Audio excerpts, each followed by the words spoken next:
ನೋಡಿ ಸರ್, ಇವತ್ತು ಸೋಮೇಶ್ವರ ಉಚ್ಚಿಲದಲ್ಲಿ ಒಂದು ದೊಡ್ಡ ಗುಜಿರಿ ಅಂಗಡಿ ಹೊತ್ತುತ್ತಾ ಉಂಟು. ಹೊತ್ತಿದರು 1 ಗಂಟೆ ಬಿಟ್ಟು ಇಲ್ಲಿಗೆ ಫೈರ್ ಸರ್ವಿಸ್ ಬರೋದು. ಯಾಕಂತ ಹೇಳಿದರೆ ಮಂಗಳೂರು ಬಿಟ್ಟರೆ ಇಲ್ಲಿ ಯಾವುದು ಒಂದು ಸಾಕ ಇಲ್ಲ. ಒಂದು ಫೈರ್ ಸರ್ವಿಸ್ ನಮಗೆ ಉಳ್ಳಾಳದಲ್ಲಿ ಒಂದು ಸಾಕಬೇಕು. ಅದೇ ನಮಗೆ ನಮ್ಮ MLA ಆದ UT ಖಾದರ್ ಅವರು ಪಾಸ್ ಮಾಡಿದ್ದಾರೆ. ಪಾಸ್ ಮಾತ್ರ ಅಲ್ಲದೆ ಈ ಕಡೆಗೆ ಅದು ಬಂದು ಮುಟ್ಟಲಿಲ್ಲ. ಎಷ್ಟು ದೊಡ್ಡ ಒಂದು ಅನಾಹುತ 1 ಗಂಟೆ ಆಗಿ ಇಲ್ಲಿ ಒತ್ತಿ ಉರಿಯುತ್ತಾ ಇರುವುದು.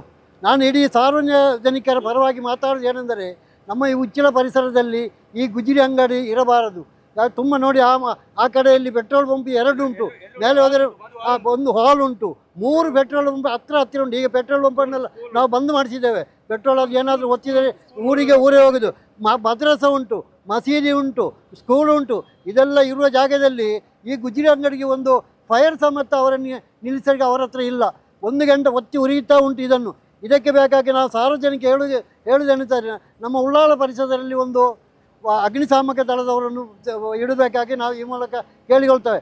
ಅದು ಅಲ್ಲದೆ ಇಂಥ ಗುಜಿರಿ ಅಂಗಡಿ ಈ ಟೈಮಿನಲ್ಲಿ NH 66ರಲ್ಲಿ ಇರಬಾರದು. ಯಾಕೆ ಇದು ಎಲ್ಲಿಯೋ ಹಳ್ಳಿಯಲ್ಲಿ ಮಾಡುವಂಥ ಕೆಲಸ. ಇದು ಎಷ್ಟು 7-10 ಲಕ್ಷ ಒಂದು ಜಾಗ, ಒಂದು ಸೆನ್ಸಿಗೆ ರೇಟ್ ಬರುವ ಜಾಗದಲ್ಲಿ ನೀವು ಈ ಗುಜಿರಿ ಅಂಗಡಿಗೆ ಹೇಗೆ ಪರ್ಮಿಷನ್ ಕೊಟ್ಟಿದ್ದೀರಿ? ಇದನ್ನು ಇಷ್ಟು ಹತ್ತಿರ ಇಲ್ಲಿ ಪುರಸಭೆ ಇರುವಾಗ ಯಾಕೆ ಅವರು ಕೇಳುವುದಿಲ್ಲ? ಅಲ್ಲಿ ಎಲ್ಲರೂ ಇಲ್ಲಿ ಇದ್ದಾರೆ. ಇಲ್ಲಿ ಅನಾಹುತ ಆದರೆ ಯಾರು ಹೋಗೋದು? ನೋಡಿ, ಒಂದು ಸಣ್ಣ ಒಂದು ಸ್ಕೂಟಿಯನ್ನು ನಿಲ್ಲಿಸಿ ಹೊಗೆ ಚೆಕ್ ಮಾಡಲಿಲ್ಲ ಅಂತ ಹೇಳ್ತಾರೆ. 60 ರೂಪಾಯಿ ಜಾಗ. ಈ ಒಂದು ದಿವಸ ಹೋದ ಈ ಹೊಗೆ ಎಷ್ಟು ಸಾವಿರ ಜನಕ್ಕೆ ಅನಾಹುತ ಮಾಡಬಹುದು. ಅದನ್ನು ಯಾಕೆ ನೀವು ಕೇಳುವುದಿಲ್ಲ? ಎಷ್ಟು ಆಸ್ಪತ್ರೆ ಇದಕ್ಕೆ ಬೇಕಾಗಬಹುದು. ಇದನ್ನೆಲ್ಲ ಸರಿ ಮಾಡುವುದು ಸ್ಥಳೀಯ ಆಡಳಿತ ಕೆಲಸ.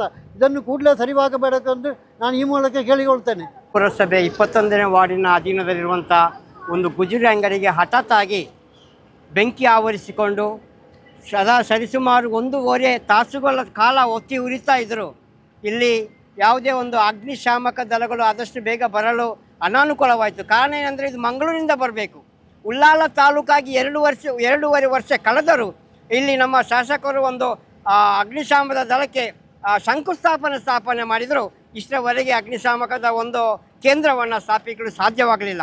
ಈ ಬೆಂಕಿ ಉತ್ತೇರಲು ಕಾರಣ ಏನಂದರೆ ಒಂದಾ ಶಾರ್ಟ್ ಸರ್ಕ್ಯೂಟ್, ಇಲ್ಲಾಂದರೆ ಅವರು ಮಾಡುವಂಥ ಒಂದು ಕೆಲಸ ಏನಿದೆ ಗ್ಯಾಸ್ ಕಟ್ಟಿಂಗ್ ಮತ್ತು ಇನ್ನಿತರ ಹಲವಾರು ಅವರ ಕೆಲಸಗಳಿವೆ. ಇದರಿಂದಾಗಿ ಇಲ್ಲಿ ಬಹಳ ಅನಾಹುತಗಳು ಆಗುವುದರಲ್ಲಿ ತಪ್ಪಿ ಹೋಗಿದೆ. ಏಕೆಂದರೆ ಹತ್ತಿರದಲ್ಲಿ 2-3 ಪಂಪ್ಗಳು, 1-2 ಹಾಲ್ಗಳು, ಒಂದು ಮದ್ರಸಾ, ಒಂದು ಮಸೀದಿ, 2 ಶಾಲೆಗಳು, ಮಕ್ಕಳು ಇವತ್ತು ಆದಿತ್ಯವಾರದಿಂದ ಮಕ್ಕಳು ಇಲ್ಲಿಲ್ಲ. ಬಹಳ ಒಂದು ಅನಾಹುತ ಆಗುವುದರಲ್ಲಿ ತಪ್ಪಿ ಹೋಗಿದೆ.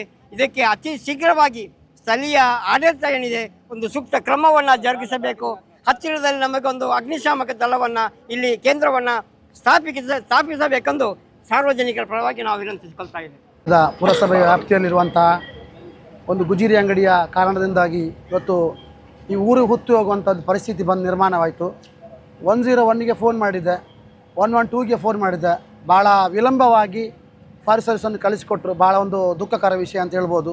ಮಾಧ್ಯಮದವರು ಕೂಡ ಫೈರ್ ಸರ್ವಿಸ್ನವರಿಗೆ ಫೋನ್ ಮಾಡಿದರು, ಆದರೆ ಅದು ಯಾವುದೇ ಒಂದು ಸರಿಯಾಗಿ ಸ್ಪಂದನೆ ಇರಲಿಲ್ಲ. ಈ ಒಂದು ಗುಜರಿ ಅಂಗಡಿಯಿಂದಾಗಿ ಇವತ್ತು ಭಾಳಷ್ಟು ಕಷ್ಟ ನಷ್ಟಗಳು ಸಾರ್ವಜನಿಕ ಅನುಭವಿಸಬೇಕಾಯಿತು. ಯಾಕಂತ ಹೇಳಿದ್ರೆ ಇಲ್ಲಿಯ ಒಂದು ಮಾಲಿನ್ಯ, ಇವತ್ತು ಈ ಹೊಗೆ ನೋಡಿದರೆ ಯಾವ ರೋಗ ಇಲ್ಲದವನಿಗೆ ರೋಗ ಬರ್ಬೋದು ಖಂಡಿತವಾಗಿಯೂ. ಯಾಕಂದರೆ ಅಷ್ಟೊಂದು ಮಾಲಿನ್ಯವಾದಂಥ ಹೊಗೆ ಪರಿಸರದಲ್ಲಿ ತುಂಬಿಕೊಂಡಿದೆ. ಈ ಒಂದು ಹೊಗೆ ತೊಕ್ಕೋಟು ಸಮೇತ ಕಾಣ್ತಾ ಇದೆ. ತಲಪಾಡಿಗೆ ಹೋದ ಅದು ಅಲ್ಲಿ ಕೂಡ ಕಾಣ್ತಾ ಇದೆ. ಅಲ್ಲಿಂದ ಈ ಹೊಗೆ ನೋಡಿ ಕೂಡ ನಮ್ಮ ಉಚ್ಚಿಲಕ್ಕೆ ಭೇಟಿ ಕೊಡ್ತಾ ಇದ್ದಾರೆ. ದಯವಿಟ್ಟು ನಮ್ಮ ಶಾಸಕರು ನೀವೇನು ಒಂದು ಶಂಕುಸ್ಥಾಪನೆ ಮಾಡಿದಂಥ ಒಂದು ಅಗ್ನಿಶಾಮಕ ದಳವನ್ನು ಆದಷ್ಟು ಬೇಗ ನಮಗೆ ಕೊಡಬೇಕಾಗಿ ಈ ಮೂಲಕ ಕೇಳಿಕೊಳ್ತಾ ಇದ್ದೇನೆ. ಯಾಕೆಂತ ಹೇಳಿದ್ರೆ ಮಂಗಳೂರಿನಿಂದ ಬರಬೇಕು. ಮಂಗಳೂರಿನಿಂದ ಬರುವಾಗ ನಮ್ಮದು ಮಾಕಾಳಿ ಪಡುಪಲ್ಲಿ ಒಂದು ನಮ್ಮ ರಾಷ್ಟ್ರೀಯ ಅದು ರೈಲ್ವೆ ಅಂಡರ್ ಪಾಸ್ ಕೆಲಸ ಆಗ್ತಾಯಿದೆ. ಅದು ಭಾಳ ವಿಳಂಬವಾಯಿತು. 6 ವರ್ಷದಿಂದ ಕೆಲಸ ಮಾಡ್ತಾಯಿದ್ದೆ. ಅಲ್ಲಿ ನಮಗೆ ಬಂದ್ ಮಾಡಿದ್ರಿಂದ ನಮ್ಮ ಏನು ಅಗ್ನಿಶಾಮಕ ದಳಗಳು ಬರುವಾಗ ಅದು ಪಂಪೆಯಿಂದ ಬರುವಾಗ ಟ್ರಾಫಿಕಲ್ಲಿ ಸಮಸ್ಯೆಗಳು ಕಾಣ್ತಾ ಇದೆ. ದಯವಿಟ್ಟು ನಮ್ಮ ಶಾಸಕರು ಗಮನಿಸಬೇಕು. ಒಂದೇ ವಿಷಯ ಅಂತ ಹೇಳಿದ್ರೆ ನಮಗೆ ಅಗ್ನಿಶಾಮಕ ದಳವನ್ನು ಆದಷ್ಟು ಬೇಗ ಉಳ್ಳಾಲಕ್ಕೆ ಕೊಡಬೇಕಾಗಿ ಈ ಮೂಲಕ ಕೇಳಿಕೊಳ್ತಾ ಇದ್ದೇನೆ. ಅಗ್ನಿಶಾಮಕ ಬರುವಾಗ ಏನು ಕಾರಣ ಹೇಳಿದ್ರು? ಅಗ್ನಿಶಾಮಕ ದಳ ನಾವಿಲ್ಲಿ ವಿಷಯ ಗೊತ್ತಾದರೂ ಅವರಿಗೆ ತಿಳಿಸಿದ್ದೇವೆ. ಇಲ್ಲಿ ಸ್ಥಳೀಯರು ಕೂಡ ತಿಳಿಸಿದ ಮಾಹಿತಿಯನ್ನು ಕೊಟ್ಟರು. ಆದರೆ ಅವರು ಬರೋ ಸಂದರ್ಭದಲ್ಲಿ ಮೈನ್ ಸಿಟಿಯಲ್ಲಿ ಬ್ಲಾಕ್ ಇದ್ದ ಕಾರಣ ಅವರಿಗೆ ಬರಲಿಕ್ಕೆ ಆಗಲಿಲ್ಲ. ಆದರೆ ಅವರಿಗೆ ಎಷ್ಟು ಸಾಧ್ಯ ಅಷ್ಟು ಶೀಘ್ರವಾಗಿ ಬಂದು ಇಲ್ಲಿ ತಲುಪಿದ್ದಾರೆ. ಪುರಸಭೆಯಲ್ಲಿ ಒಂದು ಘಟಕಕ್ಕೆ ವಿರೋಧಗಳು ವ್ಯಕ್ತ ಆಗ್ತಾ ಇತ್ತಂತೆ. ಸಾಕಷ್ಟು ನಾವು ನೋಟಿಸುಗಳನ್ನು ನೀಡುವಂಥ ಕೆಲಸ ಎಲ್ಲೆಲ್ಲಿ ಗುಜರಿಗಳು ಇದೆಯಾ, ಗುಜರಿ ವ್ಯವಹಾರ ಇದೆಯಾ, ಅಲ್ಲಿ ಎಲ್ಲ ಕಡೆ ಕೂಡ ನೋಟಿಸನ್ನು ಕೊಡುವಂಥ ವ್ಯವಸ್ಥೆಯನ್ನು ನಾವು ಮಾಡಿದ್ದೇವೆ.